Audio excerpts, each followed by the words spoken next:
Hey everybody, I'm Daniel from Spacedock, and I'd like to make some extremely nerdy comments based on pretty much no information at all regarding a new novel that has just been announced at New York Comic Con. So here we have Star Wars Alphabet Squadron, a new Star Wars novel by Alexander Freed, who has written some excellent Star Wars content in the past that seems to be about fighter pilots, which is very good because I've often maintained that space fighter pilots and their stories are less represented than people seem to think they are in science fiction. When you think about Star Wars or Battlestar Galactica, you think of fighter pilots in space, but when you really look into it, they're always a very secondary part of the story. Only really Wing Commander has dedicated itself entirely to the story of fighter pilots, and I like seeing that more in science fiction, so very exciting. But pretty much the only information we have about this book is the name Alphabet Squadron and this cover, and using my stupendous powers of deductive reasoning, I have come to the conclusion that it is probably about a fighter squadron called Alphabet Squadron that is comprised of a B-Wing, an X-Wing, a Y-Wing, an A-Wing, and a U-Wing. Now, while I'm sure the book will be fantastic, my extremely nerdy initial response upon seeing this was mixed unit fighter squadrons are a bad idea. This is something that Wedge Antilles actually states outright in one of the old X-Wing books, and I'm going to explain it for you guys here.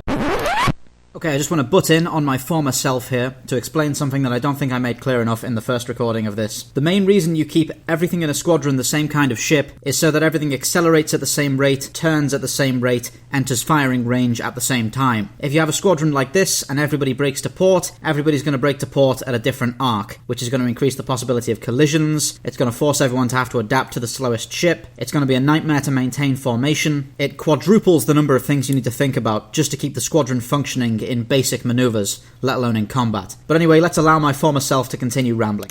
Now, I should first point out that we of course have no context at all for this. It could literally just be like 5 characters who just happen to have these ships or bought them or something. We don't know that this is actually a rebellion fighter squadron or anything like that. But just for the purpose of argument, let's assume that some military organization has actually tried to assemble a squadron made up of these ships. Now, here's the problem. The U-Wing is the slowest and least maneuverable ship here. But if these guys are acting as a squadron, then I'm afraid that U-Wing has just set their pace forever. Everybody else is going to have to hang back to accommodate for its top speed, because of course top speeds in space are a thing in Star Wars, and they'll all have to constantly cover its blind spots, which will restrict them from being able to split up and shorten the reach of the squadron overall. Now, the U-Wing is a really great ship, but it's really good at doing its job, and its job is to deploy troops. If these guys are going to deploy troops on every single mission they ever go on, then that's fantastic, but I strongly suspect that won't be the case. And if you're not deploying troops and you bring a U-Wing with you, it's kind of like entering a Formula 1 race in a double-decker bus. You've got to have the right tool for the right job. This is why I find it kind of irritating that Black Squadron from the Poe Dameron comics is made up of 4 T-70 X-Wings and 1 A-Wing, initially RZ-1 and then later RZ-2. The problem with that setup is whenever they engage the enemy, one of 2 things is going to happen. The A-Wing is either going to gun it towards the enemy at full speed, be fired at from 5 different directions and die immediately, or it's going to slow itself down to 40% of its potential speed so it can stay in formation with all the X-Wings, and then they'll stay together, cover for each other, act like a squadron, be able to communicate, and that's great. But the problem is, if you've permanently throttled down an A-Wing to 40% of its speed so that it can work properly in the squadron, you don't have an A-Wing anymore. You have half an X-Wing. So you might as well just give them an X-Wing so that you get twice as many weapon hardpoints and an astromech droid. There's no use using an A-Wing if you're not going to use its speed and maneuverability. And in this case, if you use its speed and maneuverability, you leave it isolated and it gets destroyed. This is why everything is normally kept in wings with ships of their own type. Frankly, the first thing I thought when seeing this picture was, well, that Y-Wing pilot is going to die. Because first of all, Y-Wings are death traps, as we all know. Throughout all of the Legends X-Wing books, everyone is always terrified of being put in a Y-Wing because everybody knows that they are slow, they have huge ventral and dorsal silhouettes, they have 3 extremely exploitable weak points where the engine nacelles connect and where the cockpit connects, and they're designed in such a way that you basically expect half of them to die whenever you do anything with them. You send all of your Y-Wings in, some of them die, maybe most of them get their torpedoes off before they die, and then maybe some of them make it back so you can send them in again to go and get killed. Being a Y-Wing pilot is not a fun job, but it's going to be even worse when you've got one ship in your squadron here that's made out of paper, is going even slower than usual because it has to slow down for the U-Wing, and is constantly trying to maintain a confused formation with a bunch of ships that all react and turn at different speeds and accelerate at different speeds. Now, to keep piling on the problems, strangely enough, when all of these ships go to light speed, the slowest ship changes to the A-Wing, which has the smallest hyperdrive and the shortest FTL range. So if they want to stay in formation, they have to move between solar systems at at the A-Wing's pace, and the A-Wing has no astromech droid, so somebody else is going to have to do astrometrics for it. And finally, every single ship in this squadron loads a different kind of ordnance, and maybe even uses different kinds of fuel. The B-Wing and the Y-Wing have ion cannons, the U-Wing has a little ion gimbaled gun thing, which it probably can't even use without decompressing the bay. Some of them have concussion missiles. The X-Wing has proton torpedo tubes that are a totally different size to all of the other launch tubes in this squadron, and the Y-Wing needs to be loaded up with proton bombs in case they ever want to perform a sort of sad single bomber bombing run on something. What you've got here is a squadron that instead of being able to do one thing really well, can do everything abysmally, which is far from ideal. But of course, this is nitpicking of the highest order and only done for comedic effect. I'm sure the book itself will be fantastic, and who knows, maybe it'll be filled with character banter where they're complaining about having to go everywhere in 400 tiny hyperspace jumps to make up for the A-Wing's tiny navigation computer. You never know. But let me know in the comments below, are you excited for Alexander Freed's Alphabeti Spaghetti, or do you prefer